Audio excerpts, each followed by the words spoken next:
Color to the Deaf, Music to the Blind, page 31, you're here with Allan Houston. Hey, I'ma put us all on the map. Hey, gone and I ain't looking back. Yeah, I know they gon' feel it like they tank on me. I promise, baby, you can bet the bank on me. Cause ain't nobody tell me what I ain't gon' be no more. You thinking I'ma fall, don't be so sure. I wish somebody made guidelines on how to get up off the sideline. You know, a lot of times players coming into the league, you always hear them talking about this player has an NBA skill, this player has an NBA skill set. Your jump shot is probably, you know, top 5, top 10 in most people's books that the league has seen. How would you say you developed that skill set, and when did you know you had it? Part of it, I think, was gift. My dad, when I watch him play, you don't get to see his old tapes that much, but when I watch him shoot, there's certain mechanics and body mechanics and movements that you see some guys just have a natural gifting. What helped me was when I was a freshman, I was real skinny and I couldn't shoot. I wasn't strong enough. You know, you see a lot of guys put the ball way over their head and they get it back here, and they just, for me, I had to keep the ball down here, so it helped my mechanics. So by the time my body got stronger and I grew and my athleticism kicked in, my mechanics were so tight that my biggest skill was actually shooting off the dribble. That became my greatest gift, and again, that's what I was most comfortable doing. At the time, you didn't really see a lot of guys who were 6'6", that could go off the dribble and feel comfortable and confident and shoot the same way that way as they would if they were coming off of a pick or if they were just spotting up. Cold world. Southside. Can't get enough. Can't get enough.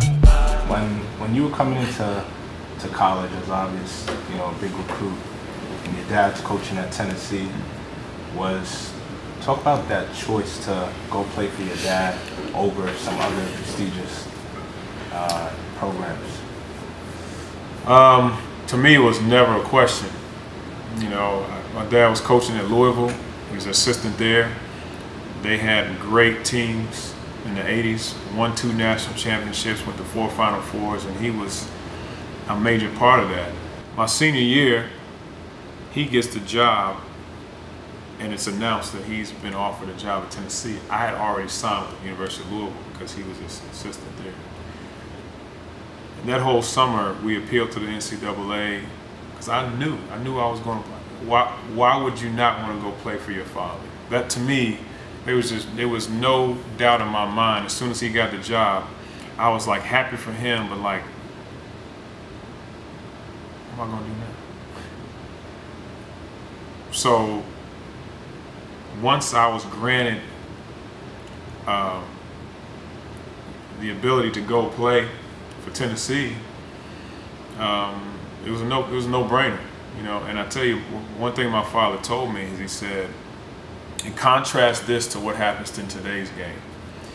He said, if you have to lose a year of eligibility, I want you to stay at Louisville because I want you to play 4 years and graduate. I want you to go through this moment. We'll see how great your memory is. If you could go through that legendary Miami Heat shot, step by step, as it happened in your head. Well, you know, I remember we didn't have a timeout, and you know, Charlie, they knew the play. We actually knew the play. It was an out-of-bounds play. I knew I was going to start under the basket. I knew how they were probably going to guard me, so I knew that I was going to have to probably come towards the ball. Found a gap, and you know, had Charlie Ward not hit me in that little gap, then the play probably would have been broken.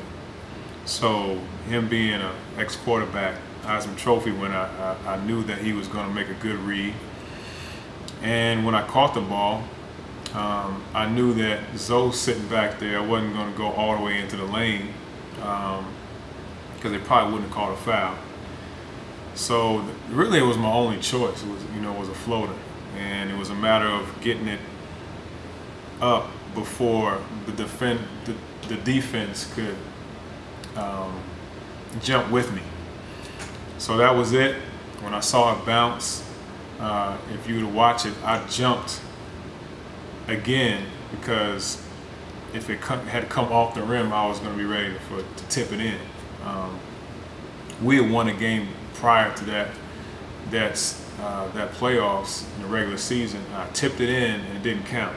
So I think I didn't even think about it. I just jumped, and that memory, that flashback, probably came back in my head. When it went in, my only reaction was I remember hitting the ball and trying to run back to the locker room, and everybody stopped me because I was gonna run back. I probably would have just got on the bus, like, let's go home. And then that's how excited I was. And everybody talks about, you never showed that much emotion before, and this happened. In a way, it was a little redemption because when I first got here, I knew that there was going to be a lot of overcoming people's beliefs. I was coming in, not taking John Stark's spot, but he had been such a beloved Knick, to the contract, to I had injuries even before that. Didn't have really a great game even then. So I think it was kind of like just an overcoming moment. I didn't look at it what it would do for the future. I just looked at, we had gone through so much that year. We barely made the playoffs, and people were calling for everybody's head. And at that moment, it was kind of like, didn't have time to process all that stuff that was going on in my head, but it probably, in my brain, that's probably what the reaction was. Plus, it was such an intense series. We're playing against Miami. It's like wrestling with your brother. You knew what they're gonna do. They know what you're gonna do, and whoever gets pinned down first wins. And you don't know when and how it's gonna happen. And we did it. I made it to the rack, even though they tried box me out. I got the key to the game, they try to lock me out. But what they don't understand is this is all planned. It's a bigger picture and you can't Photoshop me out. Let's fast forward a little bit. Towards the end of your career, you get, like we talked about, the backlash of New Yorkers. You're fighting through injuries, trying to come back and play for the city. And people are like, well, he has this big contract. How did that affect you to read some of these newspaper clips or hear some of these fans, the same fans that cheered for you when you made the big shots, now saying, well, come earn your money? There's two things. One, I understood that it was the contract that they were disappointed with and not me. And so you had people that were influenced by the reaction to the contract and forgetting or never realizing that the reason I was in this situation is because I didn't miss practice. I didn't sit out of practice. I played for 7 straight years or whatever it was and barely missed a game. And that's why I was in this situation. And so that was probably the most disappointing point, is that people never really knew and talked about. This guy comes in on days when you don't have to practice, but he did in 2 hours and didn't miss shoot arounds. I was there. Who would you say growing up were a few of the players that you watched shaping your game around? George Gervin probably had the biggest influence on me as a pro, and Magic. But my father coached in Louisville. I barely watched the NBA. They were my NBA. I grew up watching Purvis Ellison, Milt Wagner, Lancaster Gordon, Derek Smith, Darrell Griffith. I mean, a lot of people may not remember these names, but these, Rodney and Scooter McCrae, these guys in the 80s were like a pro team. Those were guys I watched, in practice, and they would play with me, and eventually I got to, compete against them, in high school. And so those are guys who I really emulated. Earlier you told us about, traveling basketball without borders and things like that. Talk about your foundation and what your goals or your foundation are?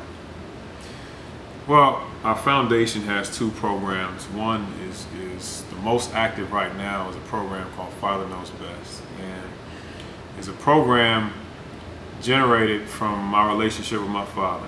And you know, over the 30 years in basketball, from as a kid, you know, I found that our relationship was kind of unique and rare. And not that, you know, we saw other guys and had good fathers and good relationships with their dads, but as a whole, at the numbers, the statistics kept showing that guys were having to go through this whole process, and girls, you know, without that strong figure, male figure, to guide them. And I was like, man, I couldn't even imagine that. And so my father being my coach, and we wanted to share that experience. So we put together a workshop and a camp where we combined, you know, mentoring, fatherhood, and talking about the real issues of communication and, you know, sex and relationships and character, and how all that's wrapped up into how a coach and a father or mentor should be a good example. And as a son or daughter, and it's your job to take those things and push them forward in your life. And basketball was the way that we brought together. Hey.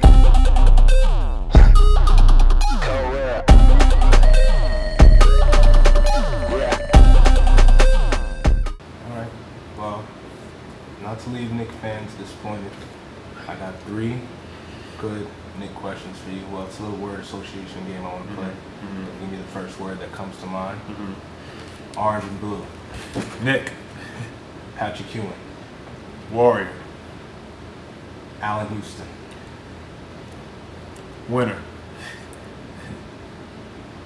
I guess that's it. And what a better note to end on than that. I think it's gonna be a hell of a night. A hell of a night. So we can do whatever you like. Hey, hey. It took me all day to find some inspiration. It just hit me like a ton of bricks, no renovation. Problem with the game, that ain't no innovation.